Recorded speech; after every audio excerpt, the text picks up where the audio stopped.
Le Seigneur soit avec vous. Évangile de Jésus-Christ selon saint Luc.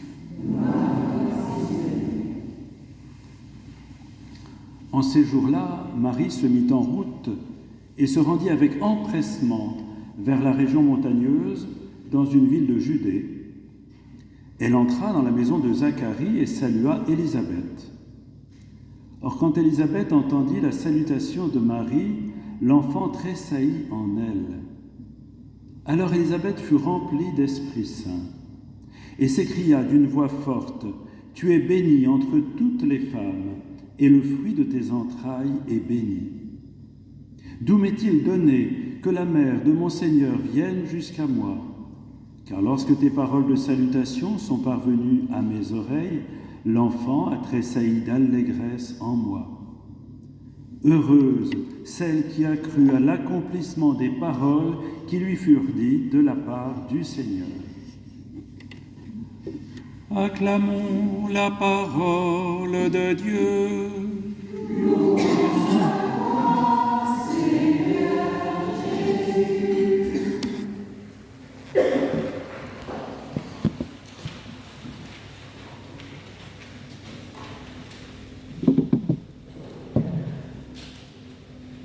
Alors pourquoi donc cette hâte de Marie?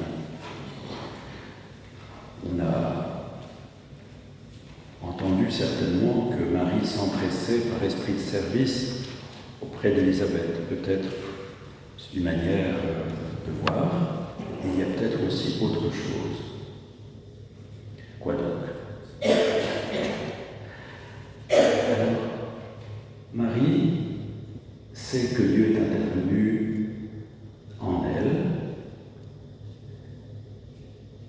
qu'elle est prise dans ce projet de Dieu, qu'elle attend cet enfant. Marie est saisie dans cette joie profonde et en même temps, elle est dans une forme de solitude. Elle ne peut pas en parler. Là, même pas encore à Joseph. Donc il y a cette joie immense d'être dans ce projet de Dieu de manière tellement réelle, et en même temps, il y a cette difficulté de la solitude pour vivre cette joie sans pouvoir la communiquer encore.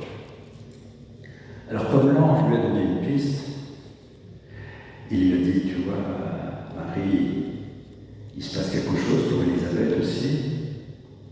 Je crois que quand Marie part en hâte, c'est parce qu'elle a besoin aussi de rencontrer Élisabeth. Elle a besoin, elle ne sait pas encore trop pourquoi, mais elle a besoin de pouvoir vivre quelque chose, peut-être pas forcément par des paroles, mais elle a besoin de rencontrer cette autre femme qui vit quelque chose de très personnel et tellement beau aussi.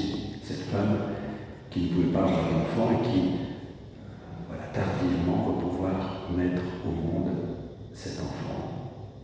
Élisabeth, la parente de Marie. Alors Marie part certainement avec solidarité pour Élisabeth, mais aussi avec l'attente de quelque chose qui pourrait déployer ce qu'elle vit dans une communication avec quelqu'un de proche, qui vit aussi quelque chose d'intense et d'unique. Donc Marie est pressée de pouvoir vivre ce mystère de la rencontre. Et quand l'ange quitte Marie, eh bien elle va s'en aller rapidement, comme peut-être ça vous rappelle un autre moment où des personnes partent rapidement après un grand événement. Dans l'évangile de Luc aussi, à Emmaüs. Ils ont été visités là par le Christ ressuscité et ils sont pressés d'aller retrouver la communauté pour partager ce grand bonheur qu'ils viennent de vivre, la rencontre du vivant. et pour avoir en écho la parole des frères. Et c'est ce qui va se passer, parce que quand ils arrivent, ils ont l'écho en disant « Mais nous aussi, nous avons eu la visite du ressuscité. » Donc, ce que vous avez vécu est très réel. Alors, que se passe-t-il dans cette rencontre? C'est une nouvelle, pas une nouvelle, enfin c'est vrai qu'il y a déjà eu des Pentecôtes dans l'Ancien Testament, mais c'est une première Pentecôte dans le Nouveau Testament. La visitation, c'est déjà une Pentecôte. Il y a des manifestations, d'ailleurs c'est Luc qui va raconter la Pentecôte dans le livre des Actes, et là, le même évangéliste, Luc, eh bien, nous parle d'une Pentecôte. Il y a les signes. Dans la Pentecôte, il y a un bruit, vous vous souvenez? Un bruit, un grand vent, et quelque chose se passe. Et ici, ça va être la voix de Marie qui salue sa parente, Élisabeth, qui va déclencher la Pentecôte.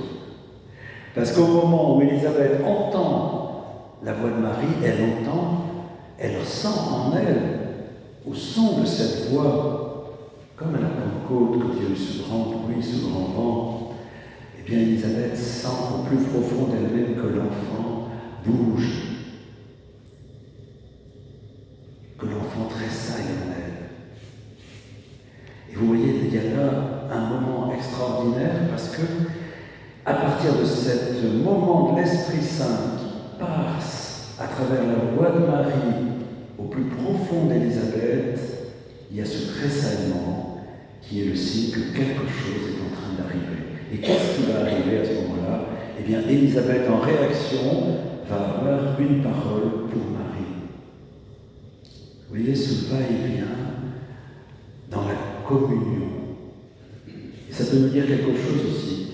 Se rencontrer entre frères et sœurs, croyant au même Christ vivant, écouter la parole, se mettre à l'unisson, laisser vibrer cette parole, laisser jaillir la puissance de l'Esprit dans la rencontre de l'autre.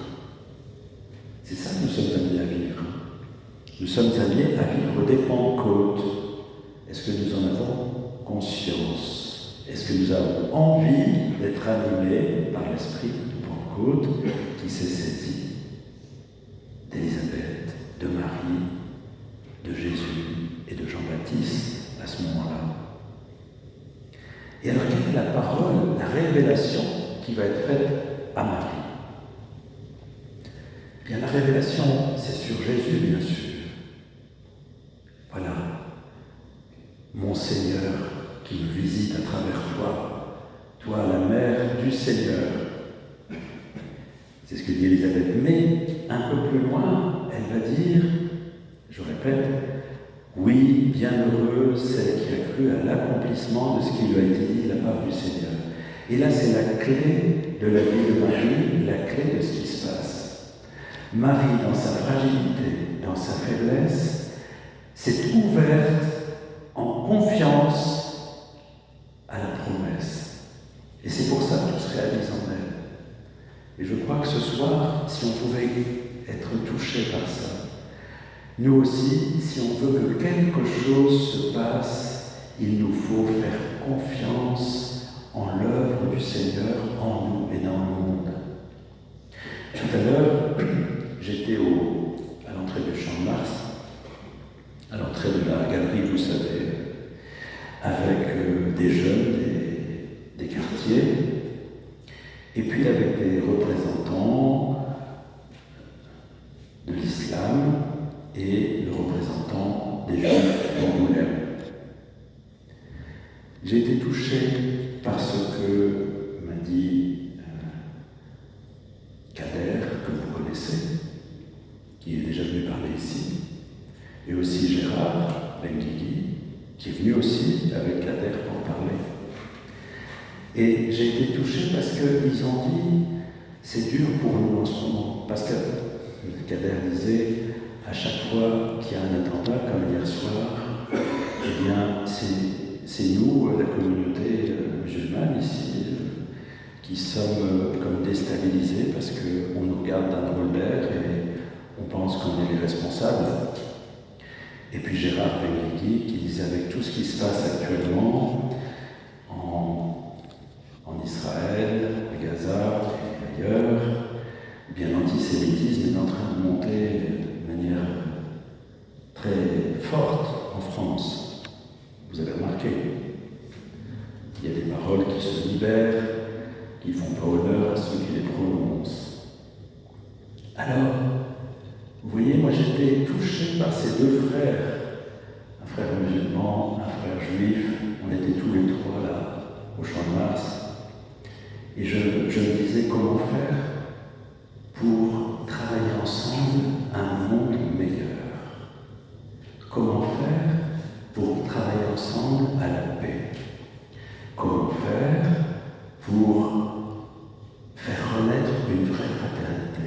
Eh bien, peut-être qu'il faut écouter ce qu'Élisabeth dit à Marie ce soir, en croyant à l'œuvre de Dieu, en nous ouvrant à l'œuvre de Dieu en nous.